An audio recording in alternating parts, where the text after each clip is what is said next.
everybody, and welcome back to the Minecraft Arena YouTube channel. Sadly, that little, skit at the beginning of the episode didn't have any voice acting and was poorly made, and that's because I was a little bit rushing through it. What was supposed to happen was that I was supposed to make an Old Town Road parody, since the first map of the game that we're making a guide on is called Old Town Road. So I was going to make an Old Town Road parody, and it was going to be amazing. But then I found out that this controller stopped working. Like, if I turn it on,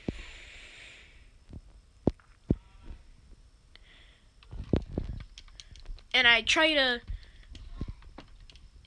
I can't play Minecraft with it. I tried it, it works on every other game but Minecraft. And that happens, where I have to spam the button just to turn it off. Hold on. It usually turns off after a little bit. There we go.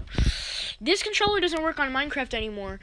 And as you guys seen in the behind the scenes TikTok, this controller is my recording controller.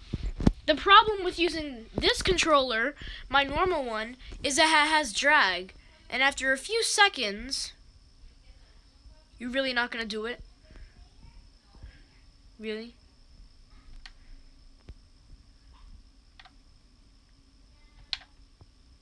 Really? Come on! See? There you go. It has drag. I'm not even moving it. I can't use that to record. So the phone that I'm using to record now, which is not my new phone's currently on the charger. So I actually used my old phone to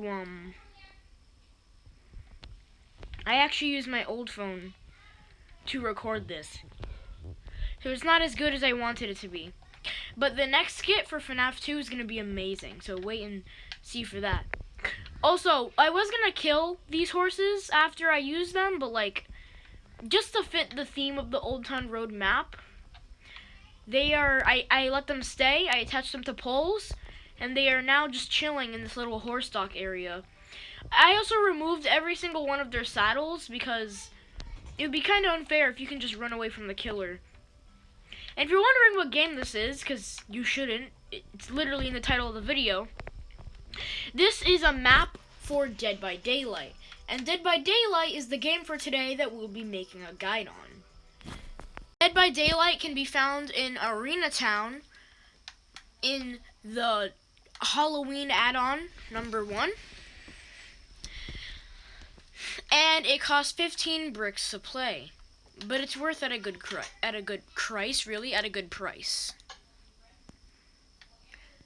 Dead by Daylight is based off of the classic game, Dead by Daylight, where there's one killer, but in our version we made it so there can be up to 2, versus about 4, but if you have 2, we'll let 6 slide, survivors that have to work together and escape. Right now we only have one map, which is Old Town Road.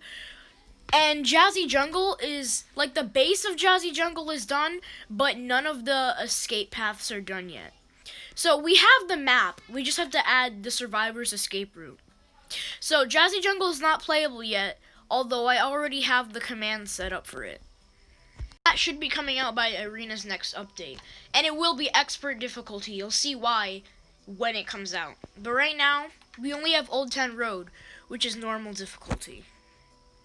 Now, in Dead by Daylight, there are different killers, and there are different killers and different survivors, and we did exactly that in this game. Now, unlike FNAF, where we copied every single FNAF character, we made our own characters for these roles.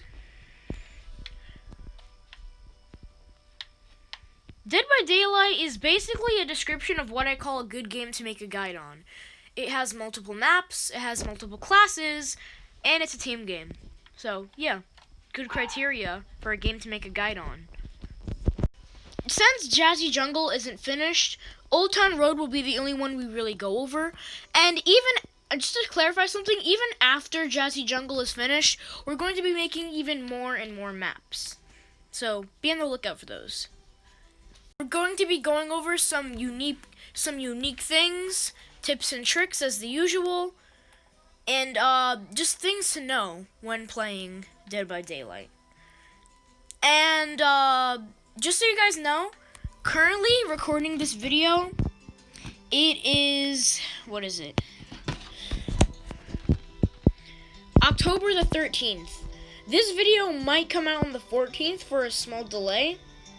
And the reason of that is gameplay. I usually have gameplay at the end of the video, and I'm going to definitely add it because it's a key part of this guide. And as I always say, the best part. But I'm making this, I honestly just remembered just now that I have to do it. And I don't think any of my friends are available to record gameplay, so if this video comes out the 14th and it's delayed, I'm sorry. If it comes out the 13th, then it came out right on time. First, let's look at the survivors. There are 4 different survivors and more soon to come. You can only play as one per, survivor. Each role plays a very important part. The first one is the chef. The chef has pretty decent armor, campfires, 2 of them, a cake so that he can place down and feed to his fellow teammates, and 64 cookies. Now, the food is okay. The armor is pretty good, but the best part about him is the campfires. And the reason why the campfires are so good is because some survivors are given raw food, such as the trader. The trader has 10 raw beef, and you don't want to eat that raw. Luckily, with a chef, he can place the campfire, you put your steak on it, you put your beef on it, and then it will turn into some juicy steak. Now, I recommend not doing this with the red fire because the red fire takes a little bit long and the killer will find you by then, but the blue campfire cooks much faster. And if you're wondering, if the red one sucks, then why did I give you both?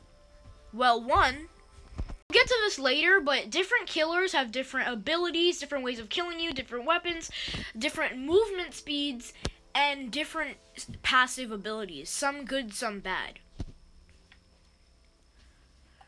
Some of these killers' passive abilities makes it so they cannot pass any light, such as zombie, skeleton, and wither. I'm pretty sure it's zombie, skeleton, and wither. But if it's not them, then we'll get to it later. But yeah. Not only does a campfire give off some pretty good light so you can see, but killers cannot pass that area.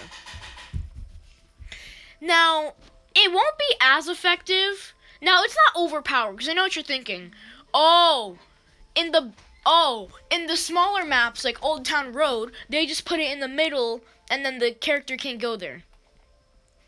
Well, first of all, they can, because all the small maps are designed so there's no camping issues.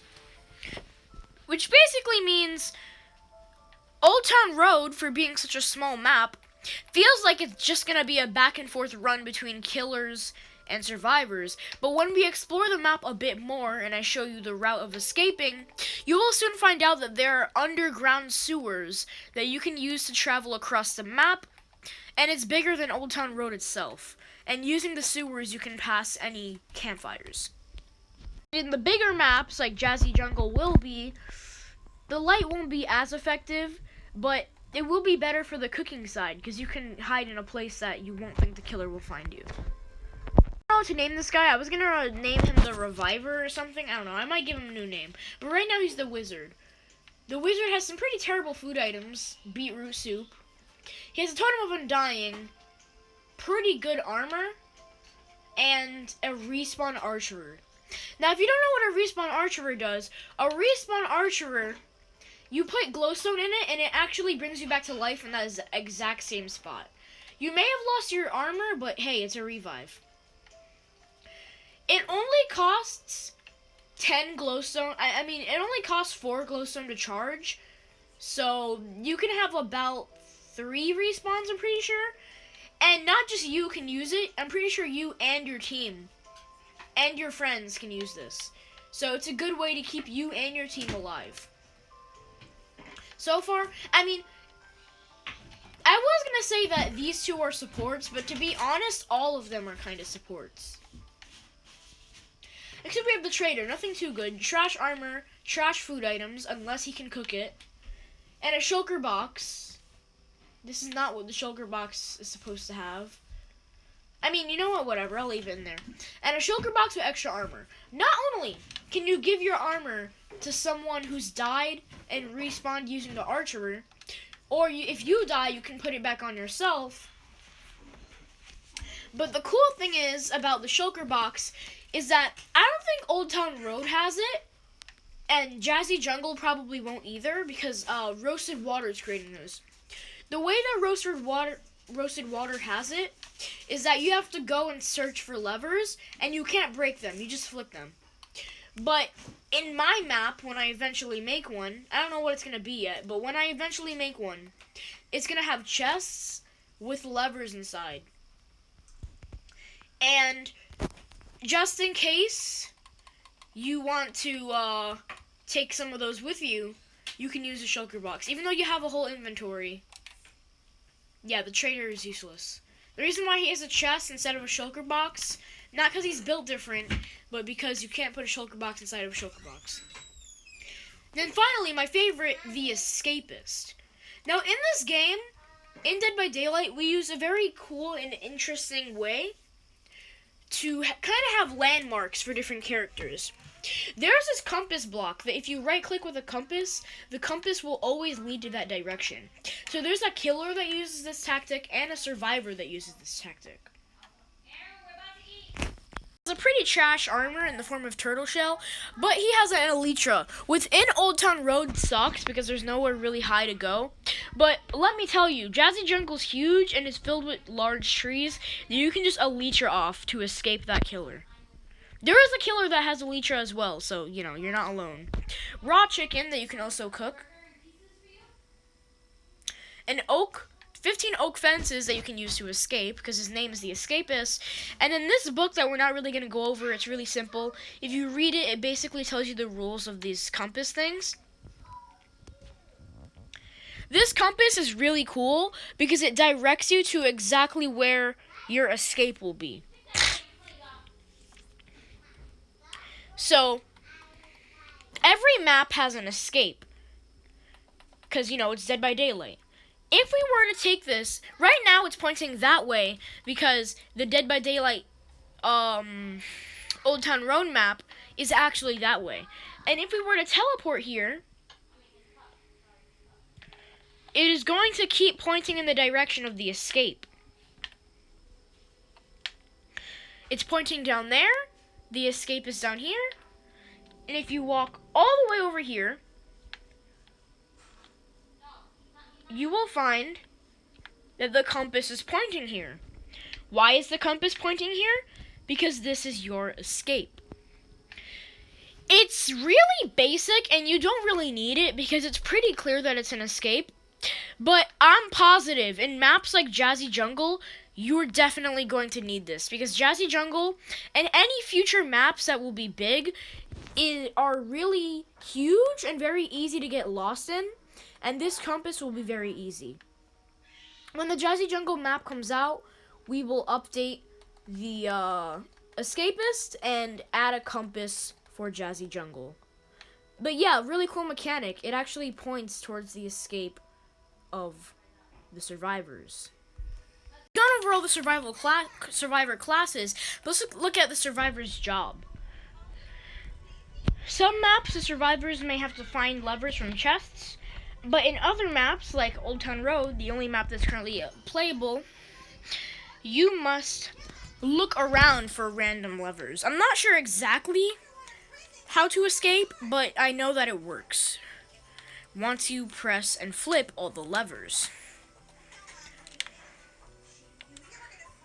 Some will be in here. You might have to look around wherever you go. I'm pretty sure this is like a. Oh yeah. So it's like a Western bathroom thing. And there's vents all over the place, as I mentioned. As you can see, there are vents. The killer can go in them. The original idea was that it was only for the survivors, but that's really unfair. So the killers can go in this underwater sewer system as well. And some levers will be hidden down here. I'm not going to actually show you guys where everything is because it's too hard and I'm trying to rush with this video. It's too hard, but you might have to find them. But yeah, really cool. The survivor's job, just unlock all the levers and escape. Once you've unlocked all the levers,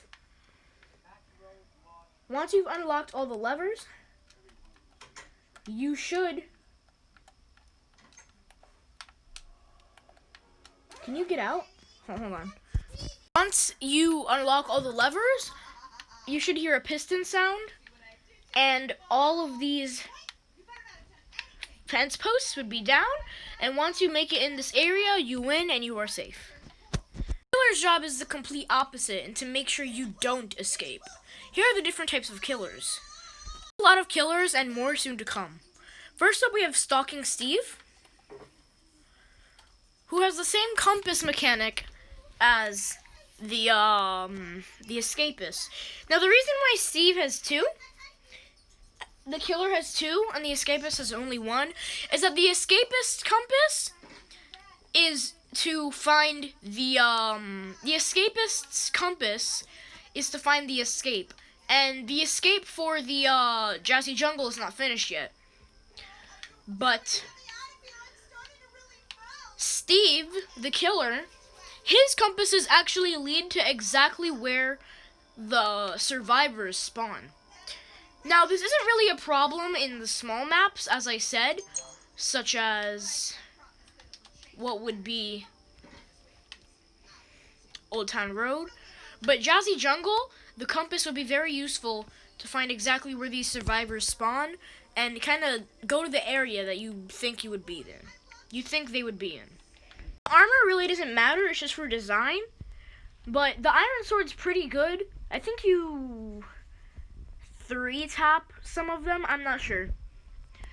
But using the compasses, this is the Old Town Road compass, and it leads straight to the spawn of Old Town Road. So this is where the killer spawns, by the way, in Old Town Road. Just like in that little clip in the beginning of the video, he pops out this little area. And the compass should be pointing that way. Yep, it's pointing that way. And if you go that way, it should be pointing to the left. Yes, sir. Go inside, and this is exactly where the survivors spawn. Now, Steve as a killer isn't really that great, but if you know you're playing one of the bigger maps, it's a good pick. I was gonna make the compasses lead to the escape, so you can sort of like camp the escape. But like, this is kind of useless. I feel like it's gonna be better that you locate where they spawn, so you can just, you know, scout them out at the very beginning of the game. And once you find them, you shouldn't really lose them.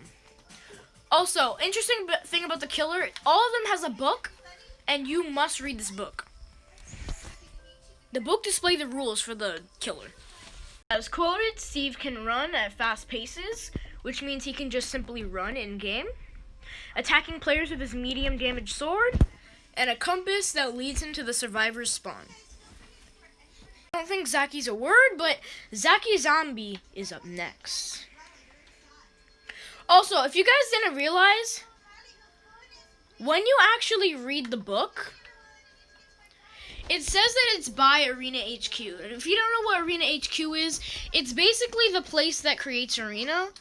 And it's a nice little Easter egg. So any books in any game from now on, I'll be sure to write the title of... I'll be sure to write the author, Arena HQ. Because Arena HQ is the people that create these games and the books along with them.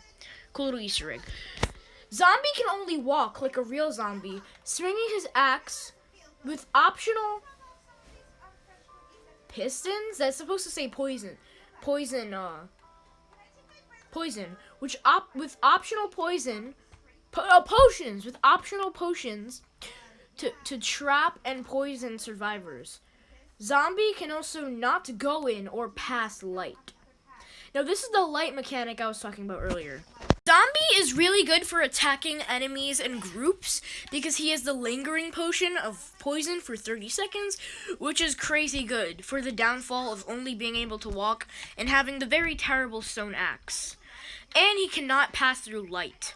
If you don't know what this means, it basically means that if there's any shining areas in the map, which there shouldn't be, you cannot go past that light, and you have to go around it. Everything you see has to be dark, and this is kind of why we don't give you night vision potions. And on top of that, if any survivors place anything that glows, such as one of the 2 campfires, or the respawn archer, because the respawn archer actually glows a little bit, you cannot go near that because of the fact that it's glowing. Next up we have the crazy creeper.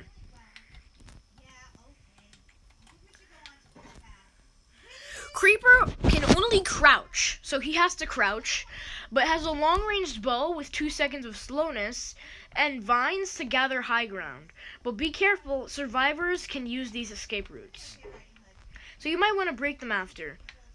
As told, he has a crossbow with 64 arrows of slowness as his primary, and vines to allow him to get to the high ground in any of the bigger maps, so he can kind of like stalk you. He can go in the light, which is really cool, but you won't really have to because you won't be, he's a long-range attacker. And another long-range attacker would be the spooky skeleton. Also, don't ignore this.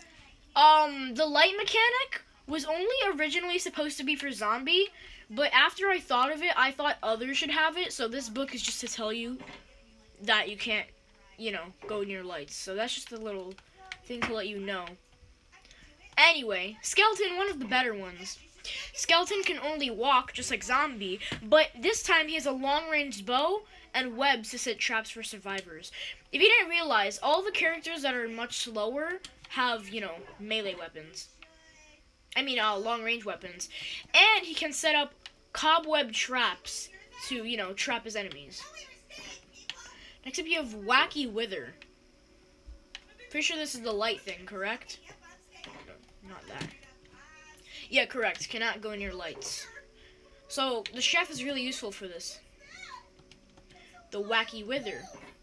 Wither has a dangerous sword with dangerous potions. Netherite sword, you can one-tap people with no armor. And potions of... It's supposed to be potions of withering. Oh, no, it is Wither. Okay. It's Potions of Decay, but it gives you Wither 2 for 30 seconds, which is really scary. You're lucky I didn't make it lingering, because the original idea was lingering. Then finally, we have Daisy Dragon. Should have made it Dizzy Dragon, but whatever. He actually can go in the lights. Dragon has wings to glide from high areas, a pickaxe for medium damage, and a flint and steel to start fire traps.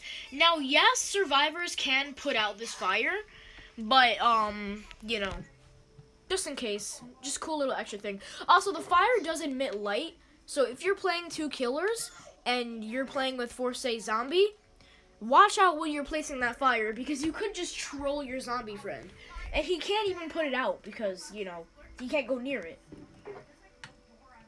But yes, the very cool thing about this character is that he has an elytra that he can glide from high places, which we currently don't have, but like I said, when the jungle biome comes out, you can use that for that. We plan on adding future maps as well. Also, for the escapists, you can break these oak fences. Just had to clarify that. You can break the oak fences. So, we are basically done with the killers. And now, we can move on to the final part, besides the gameplay, tips and tricks. I usually do 3 for each team, but because there's classes, I'm going to do 1 for each class.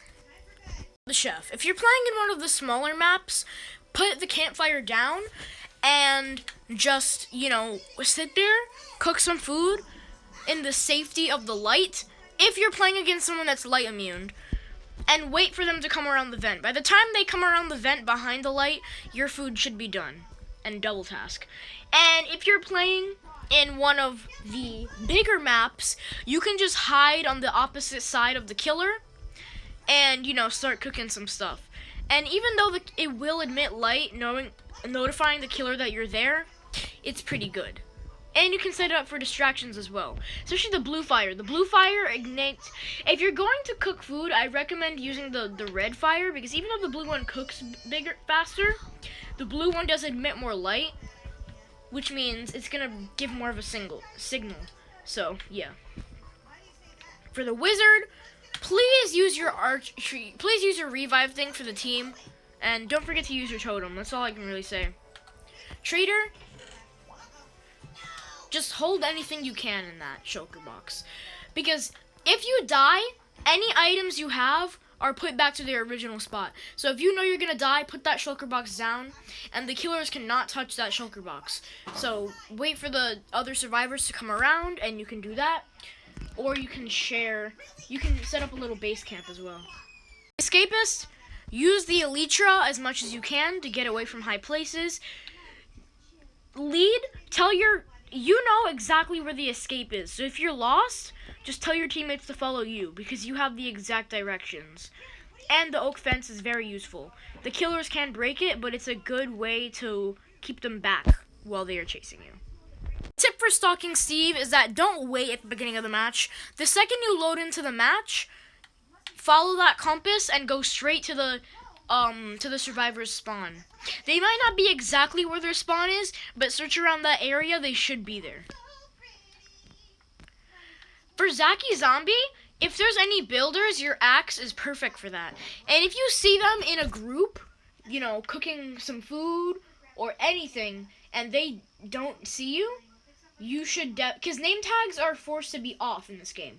So if they don't see you, just ambush them with some potions as much as you can. I recommend not using the vines for Crazy Creeper. They're just a little extra touch. But, you could use the vines. Use the vines, bring them to a high place, shoot them down with some arrows. But once you're done, break the vines so the survivors cannot use them. The survivors cannot break them themselves, but they can go up them. So make sure you break them after. Spooky Skeleton, put down your webs. They're probably the most useful thing. Survivors can break your webs the same as the vines, but they can't use them. So they're good distractions, same as the fences. Wacky Wither, just ambush. Throw in potions, attack them with your netherite sword. You're probably the strongest out of them all, which is why we gave you the light perk. And then Daisy Dragon, whatever, use the Elytra to your best. For any light characters that have high projectiles, like Spooky Skeleton, Wacky Wither, and Zombie, these guys are immune to light, which means they can't go in them, but coincidentally, they all have ranged attacks. So, for example, the light is over there, and you can't go over there. Just stay in this one spot and shoot them up with arrows or potions. It's a really useful tactic. Meant to do this. It's a really useful tactic. Now that we're done with the tips and tricks, it's time to get to the best part, the gameplay.